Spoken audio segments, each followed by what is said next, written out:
I'm Dr. Sarah Olivo. And I'm Dr. Liz Seidler, and you're listening to College is Fine, Everything's Fine.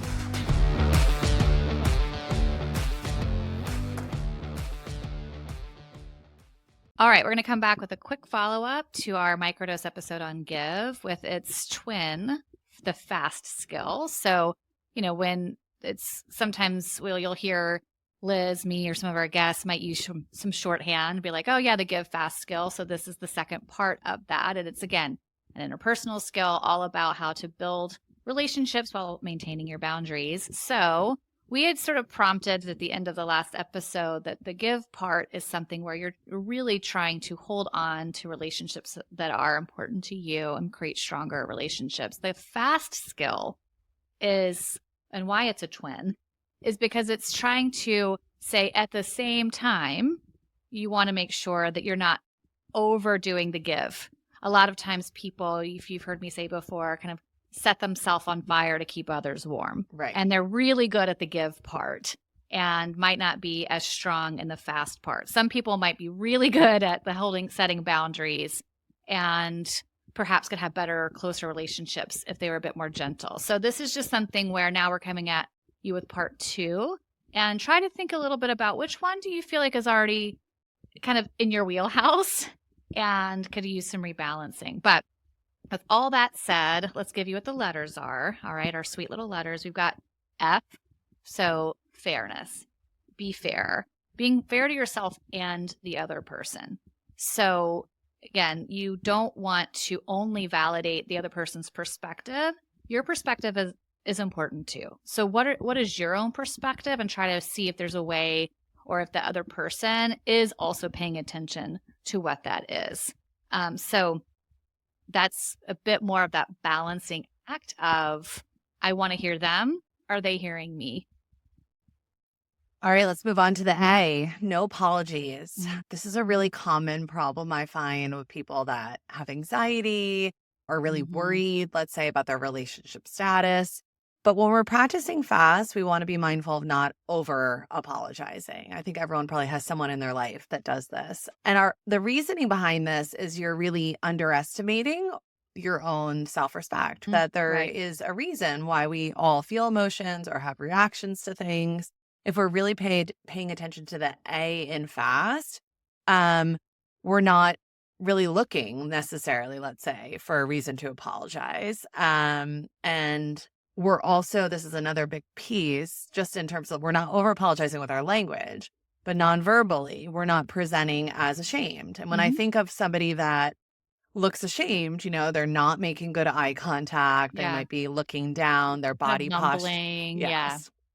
Their body posture is slumped. We really only want to appropriately apologize. So we're not over apologizing, but you're not also under apologizing. We only want to acknowledge what is valid. Yeah. And you asking for something that you need or holding a boundary is nothing to apologize for.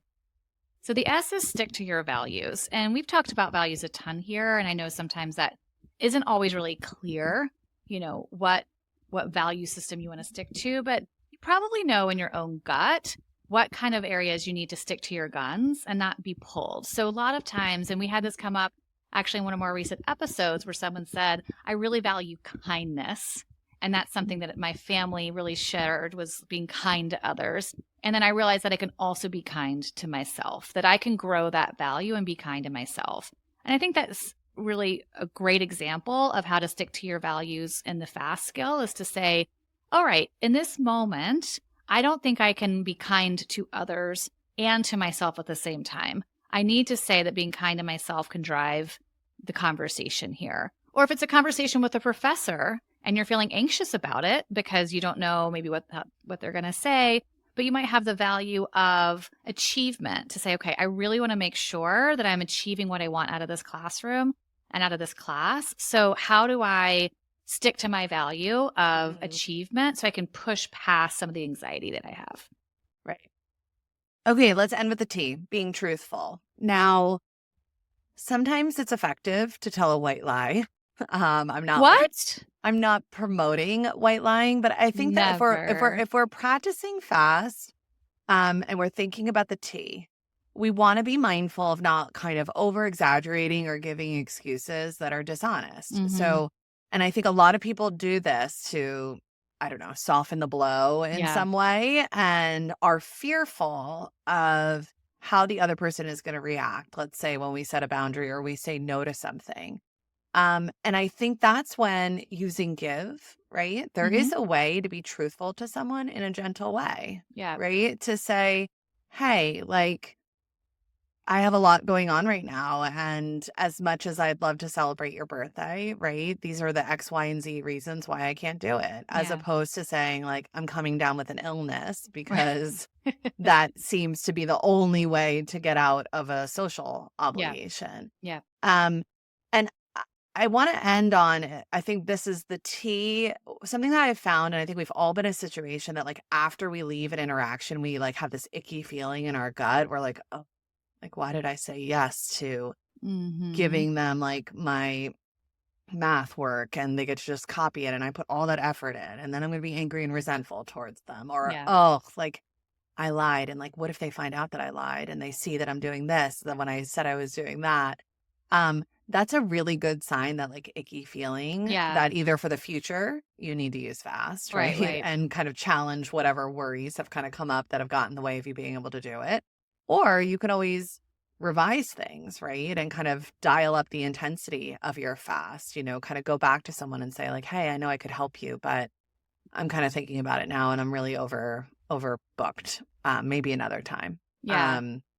I find when I start to, because I can get that way too, where I'm like, I don't want to disappoint someone and I don't want them to think I don't care. And that's when I tend to perhaps over exaggerate or I can feel it coming, Yeah. Yeah. But I think the more you practice it and realize that people, when you set a limit with someone else, it also shares with them, oh, I can set a limit too. It gives them permission also to set a limit. It also, you'd be surprised how forgiving people can be. I think a lot of times people are understanding if you need to set a limit. And if they're not, that's a whole different episode.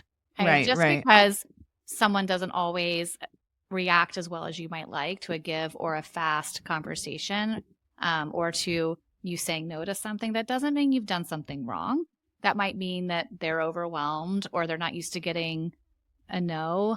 So that's another thing to think about is you can try some of these things out and learn as you go and pay attention to the fact that the other person's reaction is out of your control, but you can still stick to your guns and find ways to stay true to yourself without bending over all sorts of ways to get out of something Right. or to ask someone to do something.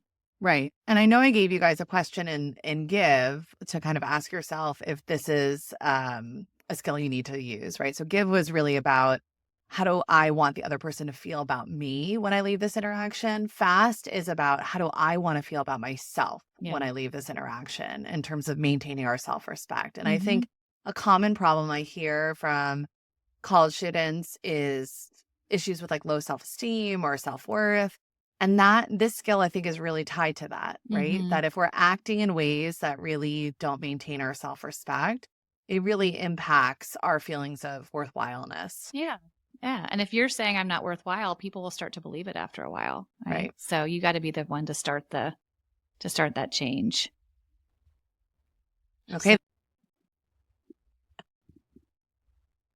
You're going to hear Liz and I laughing because just apologies in advance. We are both like exhausted, a little sick. And so we're being truthful. We're being truthful here. So if this is coming across a little hazy, at least you'll know why. But, all right. But hopefully we got enough out while making a little bit of sense and that you can use two of these to, feel proud of yourself and have strong relationships, which is what we want for all of you. So we will see you. We will come back to you soon.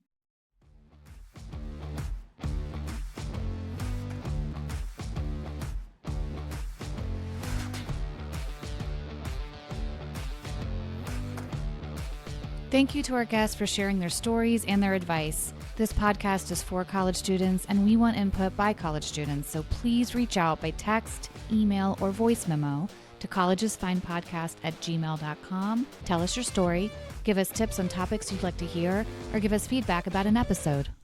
Follow us on TikTok and Instagram at College is Fine Podcast for episode announcements and resources. And last but not least, if you enjoyed today's episode, please subscribe to the podcast. Every hit of that plus button helps us keep going.